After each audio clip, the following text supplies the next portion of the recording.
Good morning, colleagues. It's great to be with you today. My sincerest apologies for not being able to be with you in person, but unfortunately we had so many clashes, and the SABPP asked me whether or not I would take you through a bit of an ethics presentation, particularly around ethical culture, but also ethics and governance. And I thought about this a little bit and thought that it might be a great idea to kind of update everyone a little bit on what's happening in ethics at the moment. And it is my personal opinion that the HR professional has a massive role to play in ethics, particularly in organizations.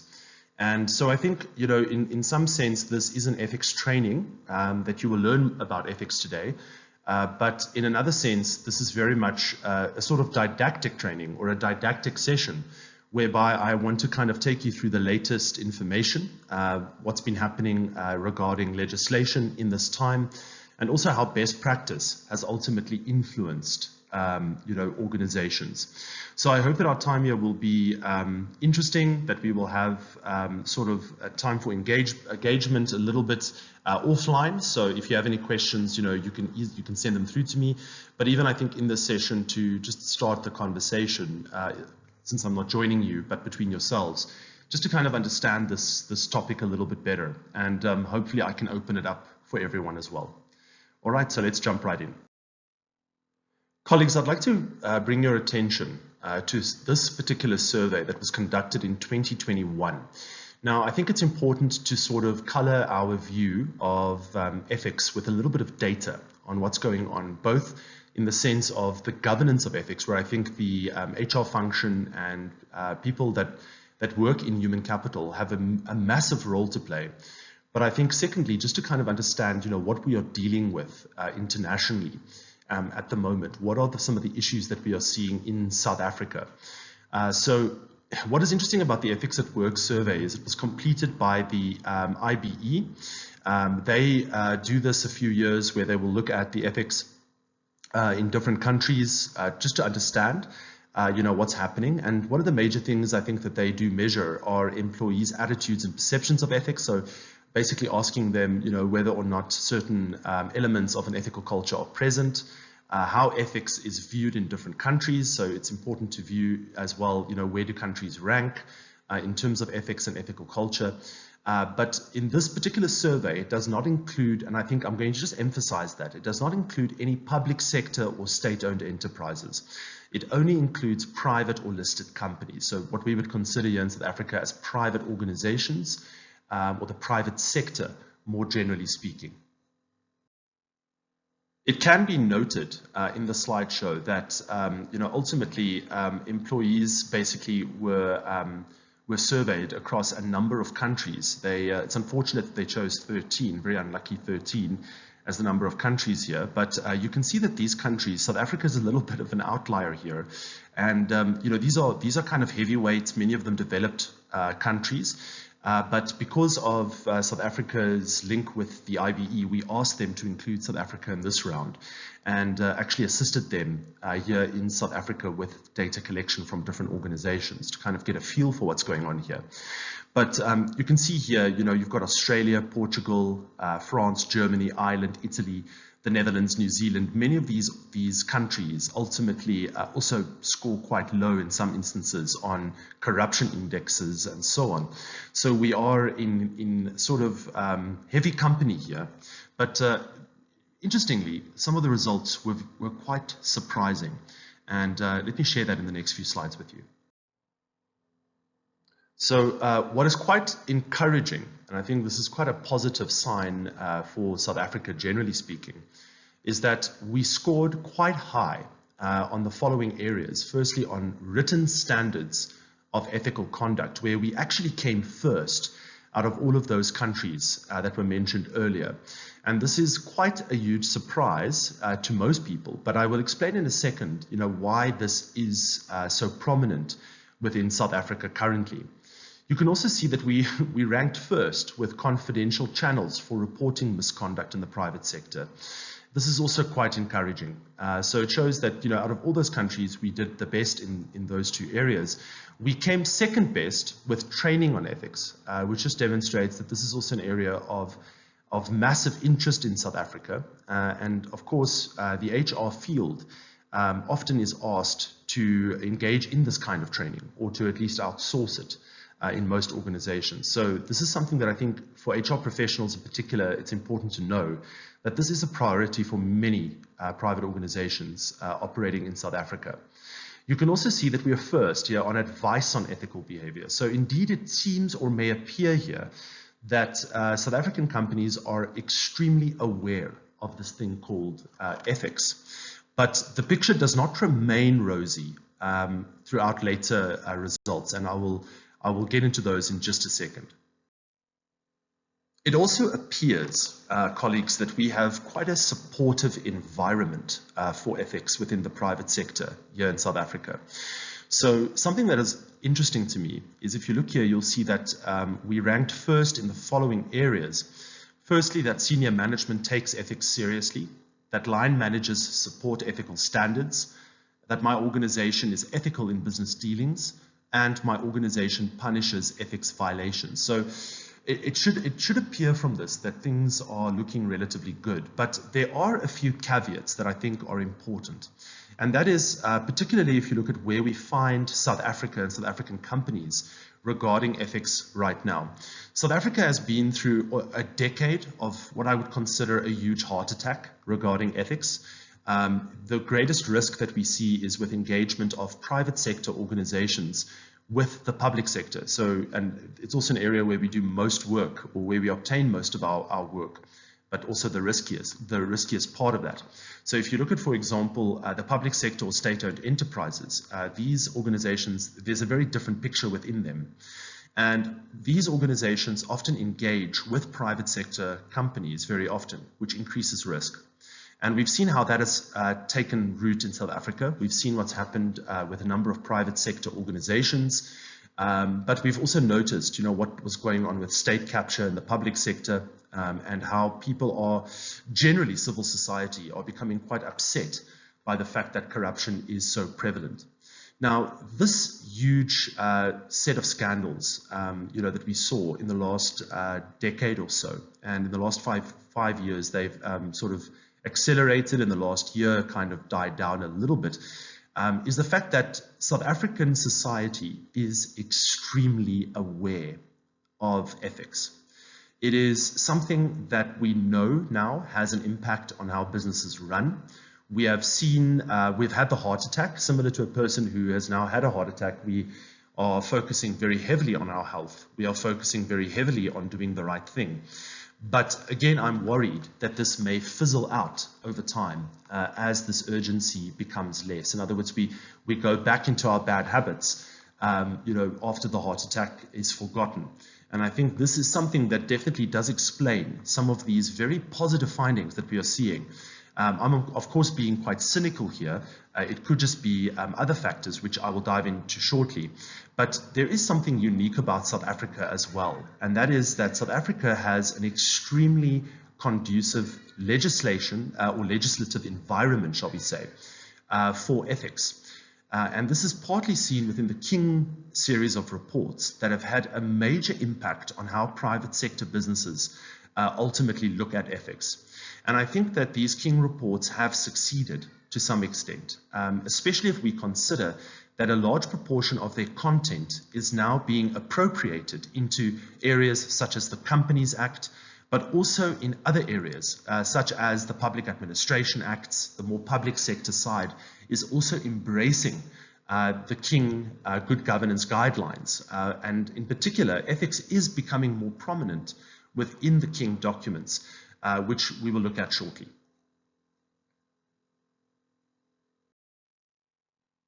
So if we look at the King reports, and I think there are some changes that have happened over the years that might explain why organizations in South Africa are kind of taking ethics more seriously, why this environment seems to be in good shape. The first element here is if you look at the inclusion of ethics in the King series of reports, you will notice that in King 1, which was produced in 1994, it was almost in the last chapter.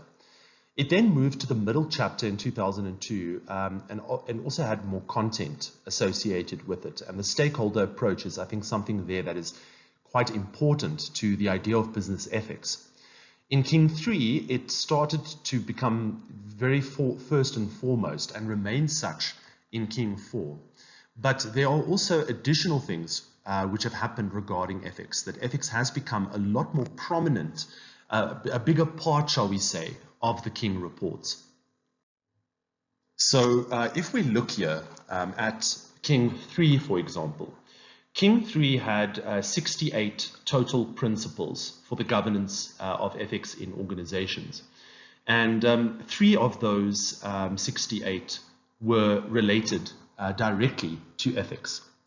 But if we compare this with King 4, that has a reduced number of principles, a total of 16 now, 3 out of those 16 now form part, basically of, or basically talk to ethics within the King report, and basically starts in the first chapter with the contextualization of how important ethics is in organizations. So it is quite clear that ethics is becoming a sort of buzzword in the King reports. And because of ethics becoming so prominent within the King reports, this has also had a sort of knock-on effect to organizations where the focus is very much now on culture building or ethical culture building instead of just simply compliance. And colleagues, I will talk about compliance and the difference between compliance and sort of a values-based ethical culture a bit later. But compliance, generally speaking, is something that we find in many of the other countries. For example, Europe is moving towards this idea of values-based ethics very strongly. They've noted that it has major advantages, both in the research literature, but also for organizations, anecdotally. And noted that the pure compliance approach can only take you that far. And the compliance approach is often seen as a very rule-based approach towards ethics. South Africa is very focused on this values-based building of an ethical culture. But in the US, for example, the compliance approach is still first. It is the most important. But as I said, it only takes you that far. And King really lays down quite a challenge to organizations. And that is that you cannot just simply manage ethics, but you have to build an ethical culture. And this is the governance of ethics, the most important part that the governing body does, the sort of oversight functions in organizations. This is the board, the governing body of the organization, or subcommittees of the governing body, such as the most famous being, of course, the Social and Ethics Committee. These areas are tasked with this whole sort of goal of building an ethical culture in the organization, or facilitating the building of an ethical culture in the organization. So this has definitely also affected the way in which South Africa deals with ethics, whereas many other countries have sort of gone through the compliance approach and then learned, okay, beyond compliance is values-based ethics, which is better. South Africa is kind of leapfrogging the compliance approach to some extent in the private sector and moving very quickly into this values-based ethics, which we'll explain in detail in this session. But I think that this also explains to some extent why we do better than other countries that focus heavily on compliance and don't use the term ethics or business ethics very often when talking about their convictions or the mandate of the organization, broadly speaking. King 4 in Principle 2 outlines this particular statement, which is of super importance for us to understand why this values-based ethics is becoming more important. But you can see here that King 4 indicates that the governing body should govern the ethics of the organization in a way that supports the establishment of an ethical culture. Now, if we compare this to King 3 spoke about the role of the governing body ensuring that ethics is managed. Now, unfortunately, this principle was misinterpreted purely as compliance, that if we can prove that we are managing ethics in the organization, we have done enough and have reported on it, and we are in good shape. But unfortunately, this is just not enough. So King 4 revised this principle from the simple proving that you are managing ethics to a more encompassing principle, which talks more towards, are those management interventions actually making a difference? Is it actually improving the ethical culture of the organization? And of course, this has created a number of problems. One of the problems that King 4 sort of brings up or throws up is this idea that we can measure culture easily, that we have to, change culture as well.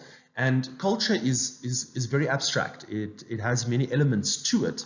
And depending on from which angle you look at it, you may actually, be measuring culture no matter what you are doing, or not measuring it. So it becomes a confusing area of what is this thing called ethical culture? What is it really for an organization, and how do we measure it?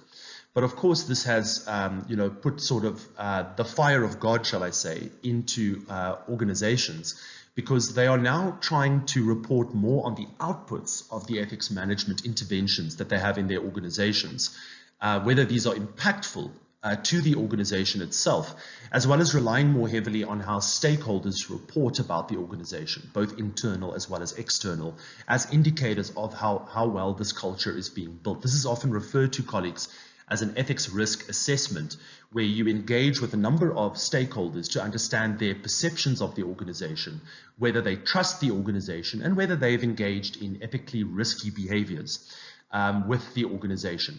And these stakeholders can be both internal employees themselves, which are probably the most important stakeholder, as well as external stakeholders, such as suppliers, clients, other partner organizations, external contractors, etc. Here you can actually see both principles from King 3 to King 4. So in King 3, you can see that the board should ensure the company's ethics is managed effectively. So again here, what most organizations did after King 3 was they simply reported on ethics management interventions, not on whether or not they worked, not on whether or not they actually reached employees or internalized ethics. So King 4 ultimately said, okay, let's rather look at the establishment of the ethical culture as an outcome, which of course, as I've said earlier, has created a lot of stress for a large number of organizations. All right, colleagues, so I think something important to have a look at to understand sort of the governance and management of ethics in organizations. And the reason I'm showing you this is because I do, as I said earlier, strongly believe that human capital practitioners, human resources, industrial psychologists, people who work in the sort of behavioral sciences, with people in organizations are actually very well suited to initiating these programs, to developing the culture of organizations. Not only that, but in most cases, and colleagues, you'll probably all agree with me, HR is always blamed for 90% of what goes wrong in an organization. And this is not fair, but I think one of the reasons that happens is because a large amount of the stuff that we deal with in organizations have to do with human behavior. It's as simple as that the culture of the organization is a behavioral element.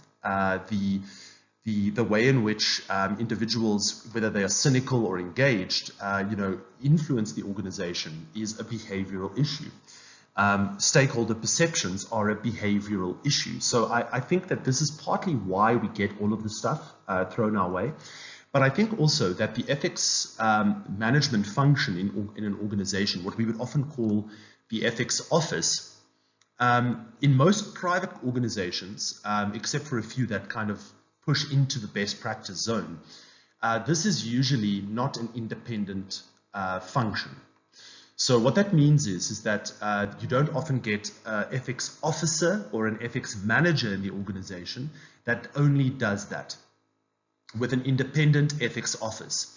It's quite rare. There are a number of organizations in South Africa, Nedbank, Discovery, a number of others that have independent ethics offices with independent ethics or the ethics managers or ethics officers, that actually engage in this task.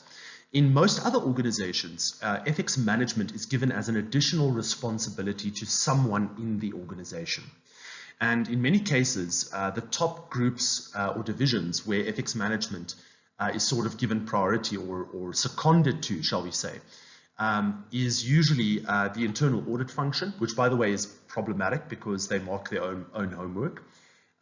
Risk or compliance, who tend to not go into the more culture-related stuff, but rather focus more heavily on compliance, which is one of the problems why one of the negatives of putting it there. Then, of course, the company secretary, which often is involved in governance and compliance as well, but often doesn't have enough positional power to do its job effectively. And then what we're noticing a lot of is that HR professionals, usually the director of HR or human capital in the organization, is given this as a seconded position. So in other words, please manage the ethics of the organization while managing the people in the organization.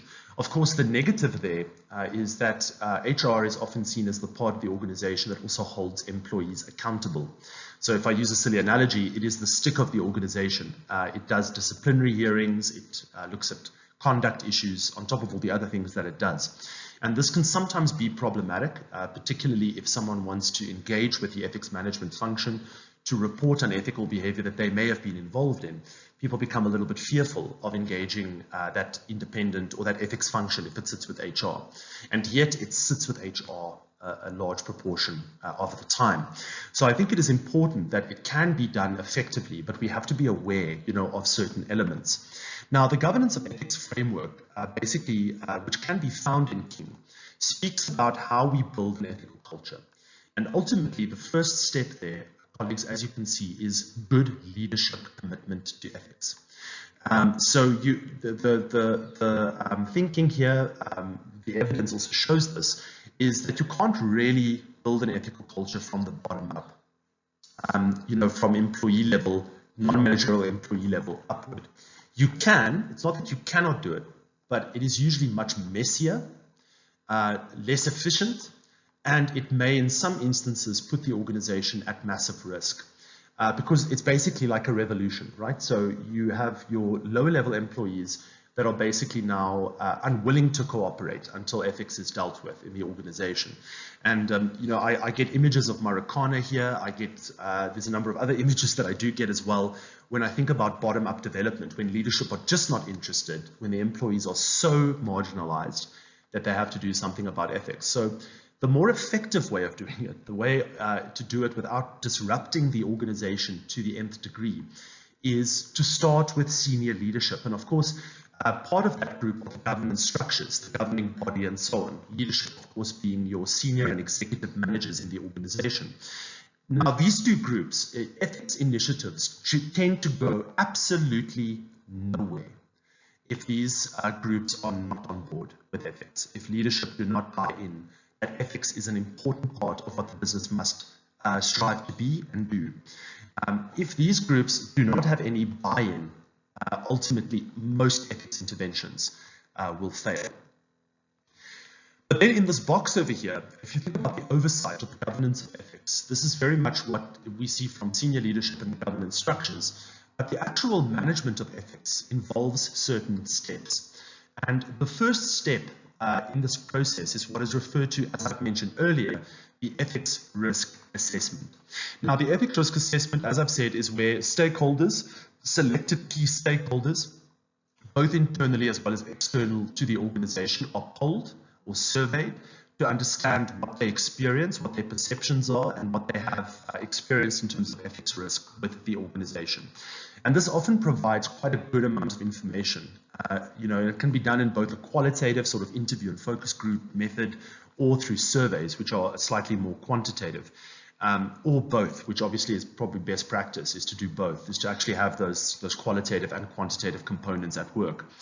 But the outcome of the ethics risk assessment is ultimately a sort of report that indicates what the major risks and opportunities are for the organization. Are there areas where we're not doing so well? Are there areas where we're doing relatively well? And this baseline measurement ultimately informs what is referred to as the ethics strategy and management plan. Now, the ethics strategy and management plan is sort of compelled in most large private listed companies, that you need to have some strategy in place to deal with ethics and ethics risk in the organization, separate from the risk register or the pure risk register that we have, although ethics risks will be listed here as well. But the ethics strategy and management plan is ultimately, usually it is executed by what is referred to as an ethics an ethics task team, or in some cases, an ethics management committee. And this committee usually involves the head of risk, the head of compliance, the head of internal audit, the head of HR, the head of legal. It could also include the company secretary, or even representation from the exco members themselves, the CEO or the COO, or so on. And this group of people, and of course the ethics manager, the person involved in ethics management. Now, this group of people, this ethics committee or ethics task team, will usually look at the ethics risk assessment results and then start to build an ethics strategy, which are key focal areas that we focus on in terms of building an ethical culture.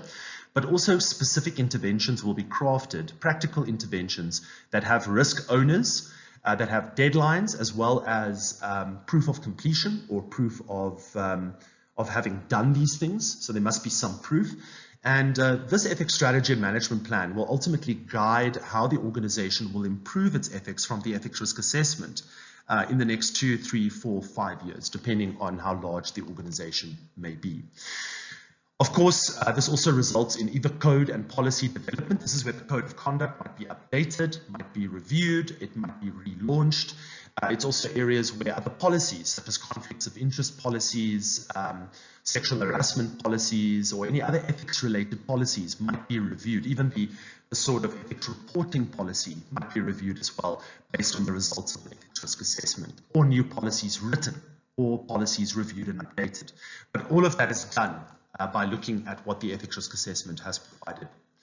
Of course, institutionalization will also happen. This is sort of making ethics real. These are the ethics training initiatives, the ethics roadshows, the code of conduct awareness, all of these things that we do in the organization to make ethics real for most employees. And also involves ethics conversations, or what we call convictions conversations through management and others. And of course, continuously monitoring and reporting progress of this. And this is then reported back to the governance structures, usually by the ethics management team or the ethics committee, back to the social and ethics committee, as well as the board proper. Of course, independent assessment also happens through the internal audit function, who reports on whether or not the ethics function has done its job properly, which again, colleagues, is why internal audit, it's not a good idea to place the ethics management function with internal audit. And colleagues, if we do all of this correctly, or we basically are able to do this effectively, both the management as well as the governance of ethics, you should obtain an organization that is now moving towards a more stable, a more mature ethical culture over time. Of course, the governance of ethics, and I'm pulling back to that before we dive into the real practical stuff that can be done. The Social Ethics Committee has a very strong mandate, and its mandate ultimately is to monitor the company's social performance and also to report the company's social performance. And usually this reporting happens in two ways. They draw the matters to attention of the board proper, but also report to the AGM itself. So basically reporting on how well the company has done. And the areas usually that are focused on in the social ethics report of the Social Ethics Committee is, of course, the economy, the workplace, the social environment, as well as the natural environment. This is sort of, if you think about your triple bottom line, or you think about ESG, this is sort of where these things fall to a great extent. And of course, what's important here is to also talk about the social environment internal, the workplace internal, and also, how these things affect the company going forward, and how it's doing, what it's doing to either uplift these areas or improve these areas over a period of time. And of course, the responsible use, of the natural environment as well. Again, just put a different way, the Social Ethics Committee mandate is the oversight of and reporting on organizational ethics, responsible corporate citizenship, sustainable development, and stakeholder relationships. So colleagues, you're starting to notice here that the ethics risk assessment is probably a key element of what the Social and Ethics Committee needs to do in order to report on these aspects as they happen within the organization itself.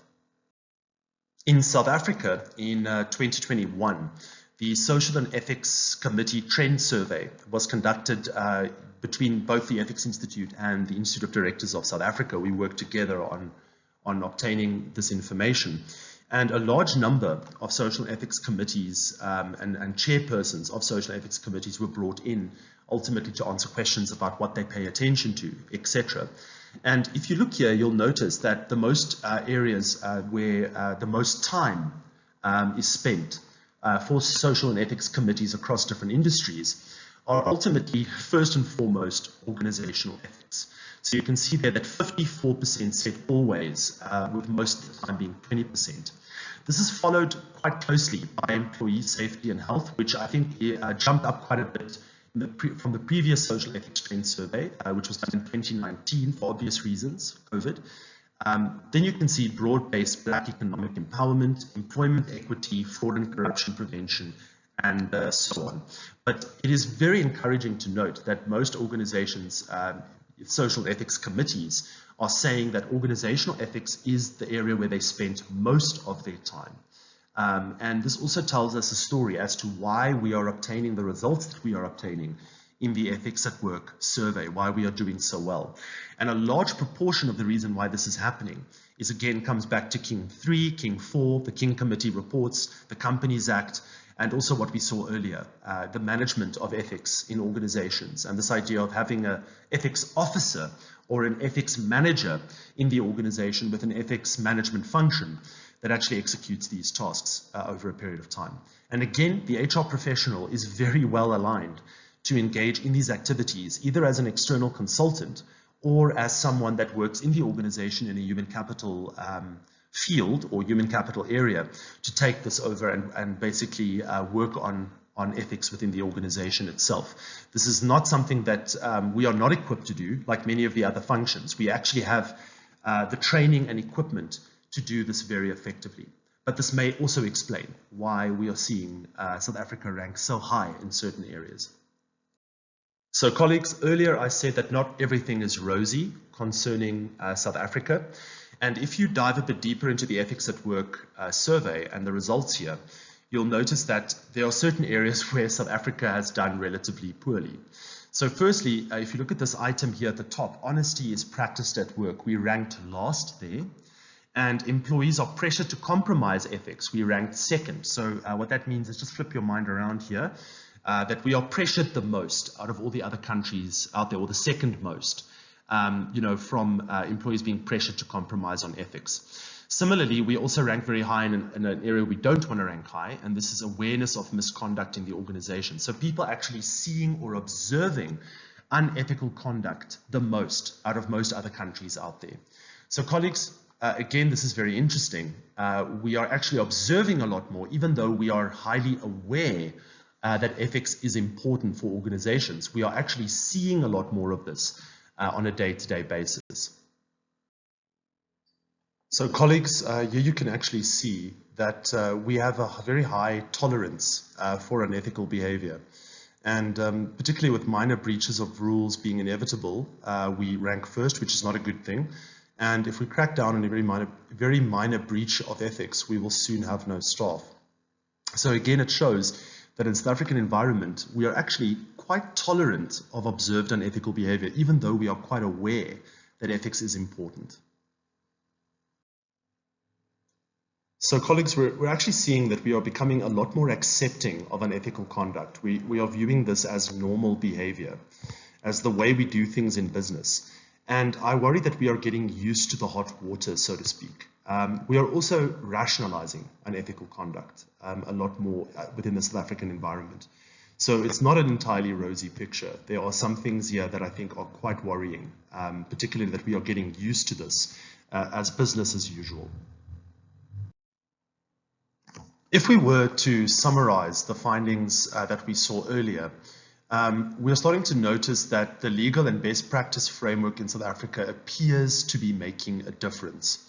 We're also noticing that organizations are more aware, I think, of the state of ethics or ethics after state capture, particularly those ethical failures that we've seen. But there are some worries that I have, colleagues. The first one is that we are delving into sort of a survival ethics, that we're doing everything we can right now about ethics, but sort of just to veneer the fact that we are doing something about it, not necessarily that it is values-based in nature.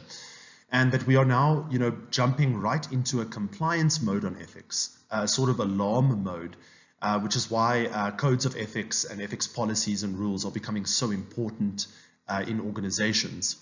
I'm also worried that we might react now, but that this may fizzle later. In other words, that we are now sort of dealing with the fallout of ethical failures that we've dealt with in the last 5 years, and ethics is now front and center, but that this will eventually start to lose its impetus over time.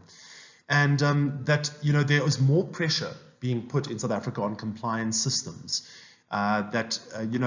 and I want to ask you all this question broadly, but is awareness about ethics enough, or do we need to do something deeper? And I think these are some of the critical considerations that are coming out of the results that are pointing at less than ideal situation, that we are aware, but that we aren't necessarily deeply invested in changing ethics, particularly if we consider how tolerant we are, of unethical behavior to some extent. I also want to share this with you. This is the Edelman Trust Barometer findings for 2022.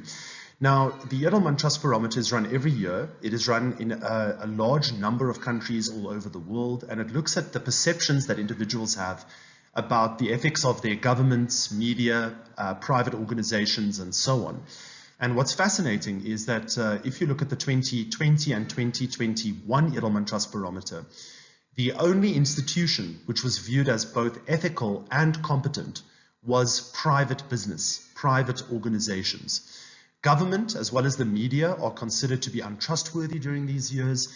And interestingly enough, now in 2022, nearly 1 out of every 2 respondents view government and media not only as untrustworthy, but actually as being divisive forces in our society.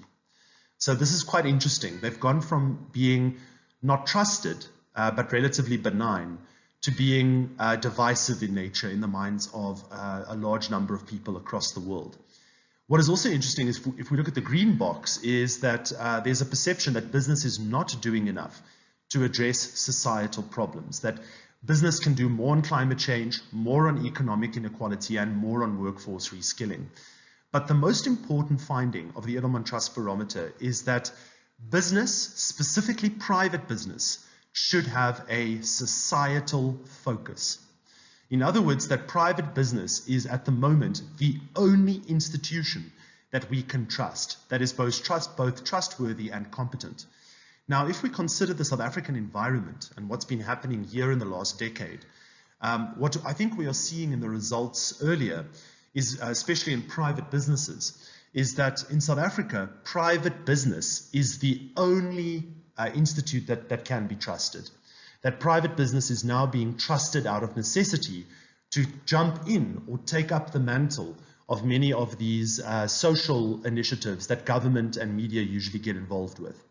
So colleagues, all eyes are on private business, not just to be compliant regarding ethics, but to actually make a difference on the societal level.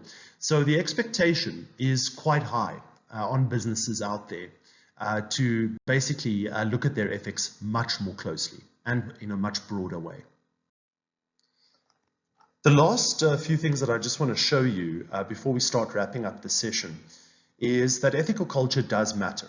And if we do a simple literature review on organizations that have stronger ethical cultures in comparison to those that may have weaker ethical cultures, we find that ethical culture has been linked to increased job satisfaction for employees, increased organizational commitment, lower turnover intentions. Employees tend not to want to leave organizations that have an ethical culture or a more advanced ethical culture, greater loyalty from employees, as well as increased attitudinal engagement. This would be our job engagement or work engagement that we tend to find.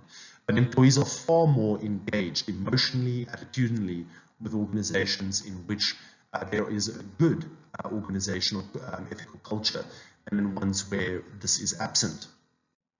What we also know is that in organizations that do not pay any attention to their ethical culture, in which the ethical culture is much weaker, we tend to find more antisocial behavior. This would be your bullying, intimidation, coercion. There is more corporate illegality that takes place in such organizations, greater levels of deception, not only outside with the organization and its external stakeholders, but also within the organization itself, which obviously hampers performance. Increased contravention of organizational rules, increased falsification of reports, so reports that are very important within the organization where we lie, or even externally, and also increased organizational misconduct. This is actually the organization being naughty in its environment. And also increased politicking or political behavior. This idea of more political games being played, and also production deviance. Colleagues, if I can add one thing here, is that in all the research that we've done at the Ethics Institute, one of the major red flags is politicking or organizational politics. And usually when you see that happening at a more senior level, it can indicate almost directly what's going on with the culture of the organization. It's quite fascinating. So we can see here that ethical culture, if it is absent, really has negative repercussions. An organization cannot function optimally if it does not build an ethical culture. There are also some other positives that ethical culture has been linked to on the individual level, in particular improving employee or individual accountability, improving employee ethical behavior, improving ethical decision making at the employee level, ethical judgment, ethical intentions, wanting to do good, moral imagination, which Caldwell and Moberg really defined almost as moral intelligence, but the ability to sort of solve moral dilemmas or moral problems. And then moral intensity, so in other words, how much we actually bring morality as a foremost component into what we do as an organization, ethics in other words, and also increased organizational citizenship behavior. There's a bit of an exercise that I would like to do with you, looking at the strength of ethical culture. So, is your ethical culture fragile or weak, underdeveloped, developing, or mature? And if we use this blue circle as an indicator of organizational culture, then to what extent does ethics form a part of that organizational culture? Is the ethical culture a small, separate, and insignificant part of the organizational culture? Or does it get some attention but not enough? Does it get substantial attention? Or is the ethical culture synonymous with the organizational culture? In other words, the organizational culture and the ethical culture are not separate, but actually one and the same thing. And this is what you often find in more mature organizations, is that they view their ethical culture not as something separate, but as something underpinning their organizational culture. And this is often referred to as ethics primacy, the degree to which ethics forms a small or a large part of the organizational culture and takes precedence or not. There are a few indicators of an ethical culture, and if you have a pen and paper near you, if you answer affirmatively to one of the questions, please give yourself 1 mark. And if you cannot answer affirmatively to it, please score a 0. The entire little survey is out of 12. It's a 12-item poll. So just follow along and score yourself as we go. It's just an idea. It's just a way for you to get familiar with these indicators of an ethical culture, but also to kind of evaluate anecdotally your own ethical culture in your organization. So firstly, do people do the right thing in the organization because they want to, not because they are simply caught out or told to do so? In other words, is there a real intrinsic motivation in the organization to do the right thing? Do people talk about ethics openly in the organization, right? So it's not a taboo topic. It's not something that we don't discuss. Ethics is something that comes in both formal and informal meetings on a daily basis. Are all stakeholders treated with respect, or are there stakeholders that we are, marginalizing, coercing, harming, or that we are not really in touch with? Does leadership verbalize and act upon their commitment to ethics? Do they talk and walk ethics? And is this visible, colleagues? Can other employees see this? Number 5, are business decisions tested for their ethical consequences? Or do we simply make the decision that brings us the most profit, despite whether or not this particular decision or opportunity might be ethically dubious? So, do we actually test our business decisions for their ethical consequences? Are people not afraid to speak up and raise concerns? Can they talk to their direct manager about right and wrong? Can they raise an ethical issue in a discussion with one another? So colleagues, if you've scored 1 year for each, you would have 6. If you scored 0 year for each one of these, you'd have 0. So please just tally your results up to the halfway mark. And let's engage with the next 6 questions. For question 7, is ethics training provided to all employees? And also, do we have ethics induction training for new employees as they enter the organization? Or is this something that we do ad hoc or only occasionally? Number 8, are people rewarded or recognized for their ethical behavior? Now, colleagues, there is a big contention as to whether or not people should be recognized or rewarded for their ethical behavior.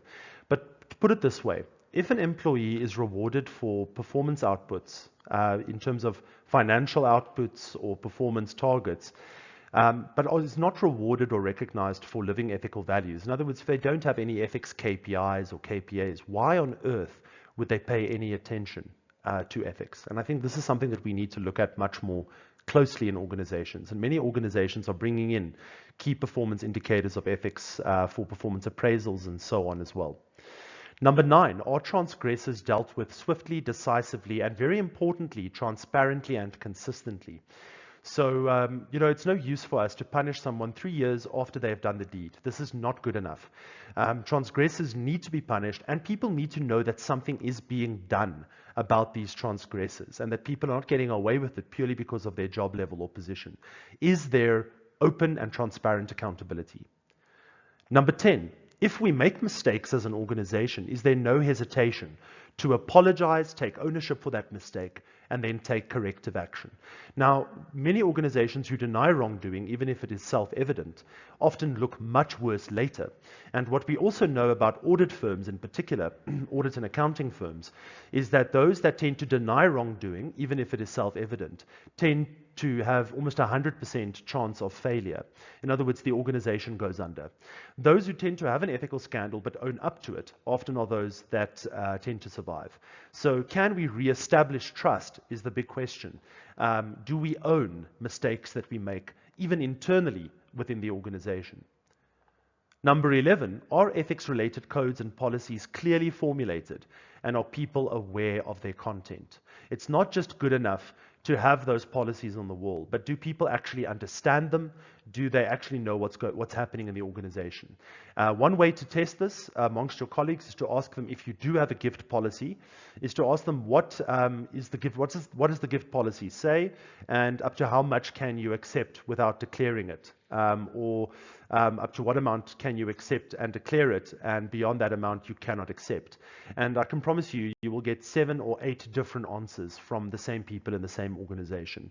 And that immediately tells you that people know that we have a policy, but they're not aware of the content. So I think it's very important that that awareness is generated. Then lastly, do we set realistic performance targets? And I think this is vital because unrealistic performance targets often push employees to do things which are not necessarily ethical or moral or in line with the rules and regulations of the organization. They become obsessed with meeting that performance target and often will do anything to do so, and are then rewarded for it, which makes the situation much worse. So do we actually set realistic, attainable performance targets that employees feel they do not need to engage in unethical behavior to actually execute? All right, so now you should have a score out of 12. If you've scored sort of in the fragile or weak category, that would be between 0 and 3. An underdeveloped would be a score of between 4 and 6.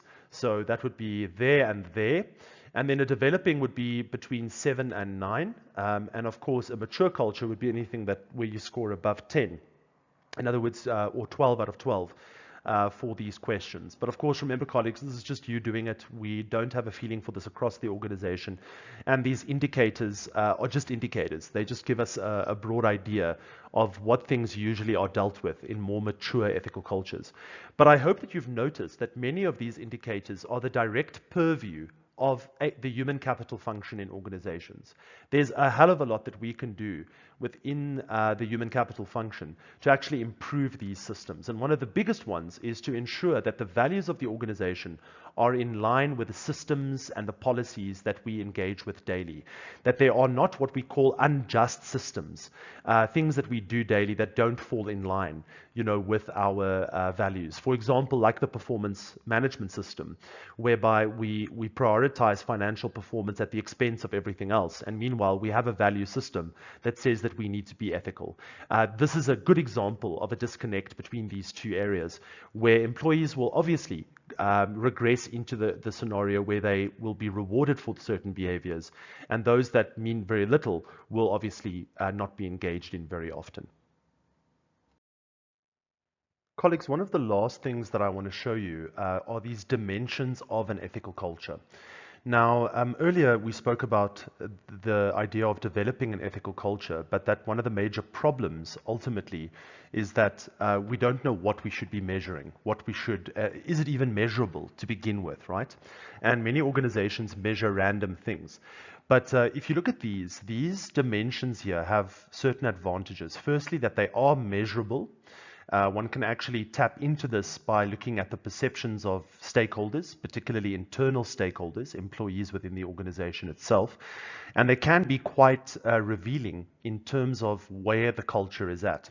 Now, these dimensions are dimensions which have been isolated from a number of literature studies across numerous authors, including authors such as Linda Trevino, all the major climate surveys that exist out there, all the major literature on ethical culture and climate basically points to these elements. Now, what I want to make clear here is that these elements do not equal an ethical culture. In other words, they are not measuring an ethical culture directly.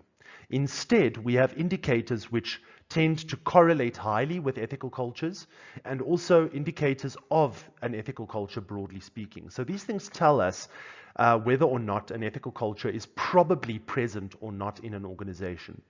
But let's just go through them very quickly, and they are here for you to look at in terms of at your leisure.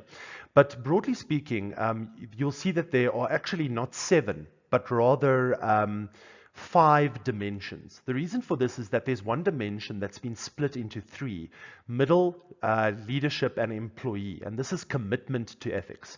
Now, commitment to ethics is a very important element that you find in the research literature, the degree to which employees actually buy in to ethics in the organization, the degree to which employees understand that ethics is important for business, the degree to which employees actually, hold each other accountable for an ethical behavior. Now, broadly speaking, these are separated into 3 broad levels. And these 3 broad levels represent 3 broad bands of employees that you tend to find in organizations: senior leadership, middle management, and then your non-managerial employees. Now, these bands are very, very wide. And one of the reasons they are very wide is because most employees understand the difference between a non-managerial person, a middle manager, and a senior leader in the organization. Although there might be many more job levels in between those, most employees actually understand these 3 levels pretty well. So this is why they have been split into these 3 levels, and they do differ slightly. Firstly, if you look at employee commitment to ethics, which is the second dimension there, this is the degree to which employees in a non-managerial sense buy into ethics, understand that ethics is important for business, and actually hold one another accountable for unethical behavior.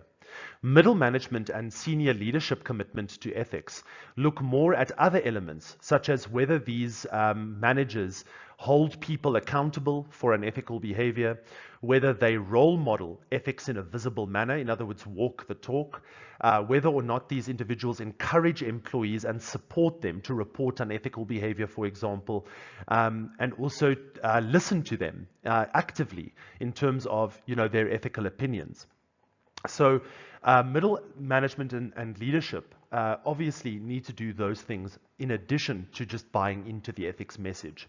And that's why this idea of commitment to ethics is split into these 3 bands, because they have a very massive influence and can be measured, colleagues. You can poll the perceptions of employees at these different levels and understand how they are viewed in the organization, and in particular whether or not they actually buy in, whether they can be trusted in the sense of leadership, or whether employees are actually buying into ethics as well.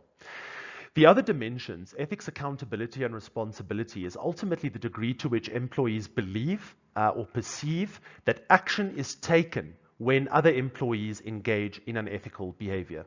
In other words, do we hold people accountable for their behavior in a fair, consistent, and very importantly, a transparent manner? Is something done about ethics? Then if we look at ethics talk, this is whether there is any ethics dialogue in the organization, either formally or informally.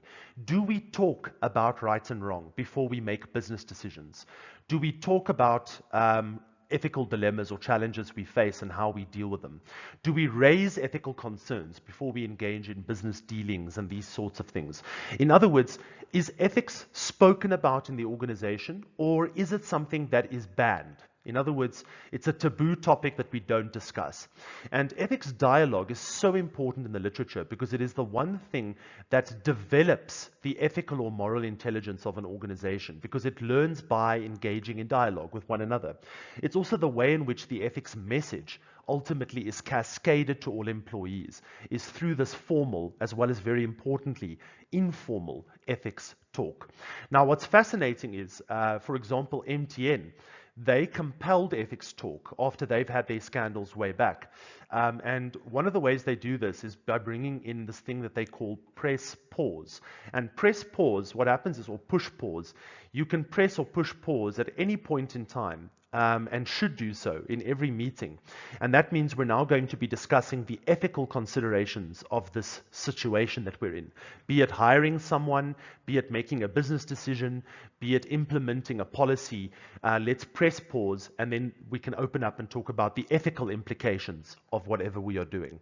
And they've sort of formalized that through this initiative, which has worked quite well for them.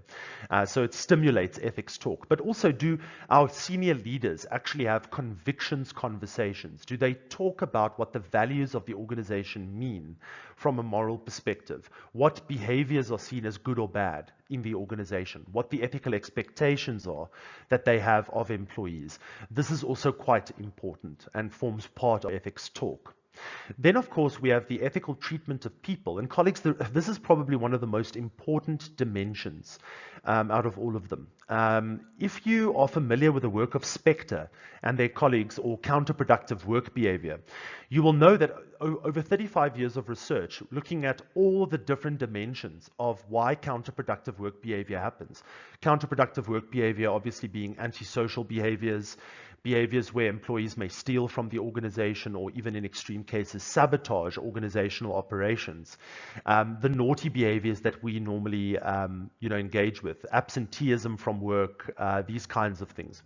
Now, counterproductive work behavior, what has been seen is, in over 35 years of research, is that the most important variable for the quick reduction of counterproductive work behavior in organizations is purely treating employees with dignity, respect, and fairness. It's as simple as that. If you treat your people better, no matter whether they are good apples or bad apples, whether they are inclined towards doing negative things or positive things, or unethical or immoral things in the organization, they will act more ethically and reduce their counterproductive work behavior if they feel that their organization cares about them, respects them, and treats them with fairness and dignity. However, if you want a key way of getting people to engage in counterproductive work behavior more often, then treat them unfairly without dignity and respect. So it's just as simple as that. Treat your people better, and they will engage in less of this behavior. And colleagues, this, I think, is one of the most important variables. Therefore, if employees are saying that they feel that they are treated poorly, without respect or dignity, that tells you that there's something that we need to do immediately. And by the way, this is also an extremely human resources related variable. Then, colleagues, the last one there, ethics awareness, is general awareness, the stuff that we've actually been focusing on to the exclusion of the rest for many years. And this is, are employees aware of codes of conduct? Are they aware of policies? Are they aware of what is expected of them ethically in the organization? Are they aware of ethics initiatives that we have running in the organization? So do they know how to report unethical behavior? Do they know how to do so confidentially through a whistleblowing line? Are they familiar with the policies on conflicts of interest, on all of these things? So, and that's normally where we have focused much of our attention in building an ethical culture in organizations. But without the rest of these being present, we are not really going very far. So, colleagues, what I want to leave you with here, and this brings us to the end of this session, is that there are dimensions that we can tap into, that we can change, These dimensions are extremely behavioral in nature, that we as human resource or human capital practitioners have a lot to give here. We have a lot of insight to lend here. And that changing the culture of the organization ethically is about changing the behavior of the organization. It's about getting better values alignment.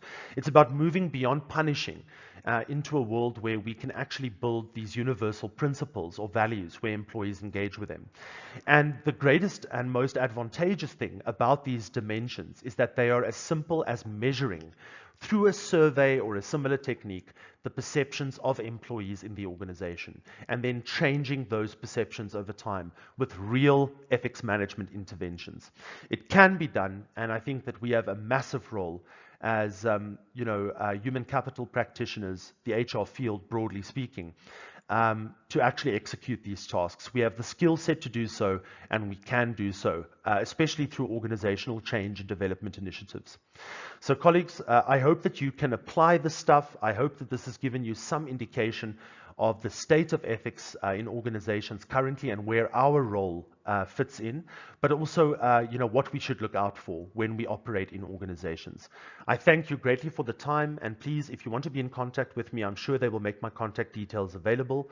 Again, I apologize for not being with you in person, but yes, I hope that you can generate good organizations, and looking forward to engaging with you in person in the future.